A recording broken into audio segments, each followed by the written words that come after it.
गिरिराज महाराज की, बोलो गिरिराज महाराज की। তো আমরা এইখান থেকে আমরা পরিক্রমা শুরু করব। তো পরিক্রমা শুরু করার আগে এখানে সবাই প্রণাম করবেন। এইখান থেকে পরিক্রমা শুরু হবে, আবার এইখানেই আমরা পরিক্রমা শেষ করব। সমস্ত বাসগুলো এইখানেই থাকবে।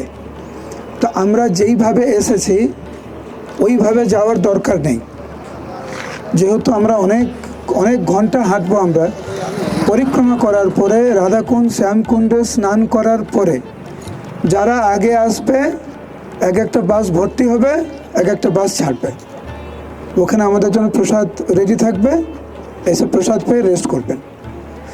আর হচ্ছে এই পরিক্রমায় আমরা শ্রীশ্রী জয়প্রতাপ গোস্বামী গুরু মহারাজের উদ্দেশ্যে উৎসর্গ করছি। তো আপনারা যখন পরিক্রমা করবেন গুরু মহারাজের জন্য আপনারা প্রার্থনা করবেন। শ্রীশ্রী জয়প্রতাপ গোস্বামী গুরু মহারাজ কি, শিল প্রভুপাদ কি।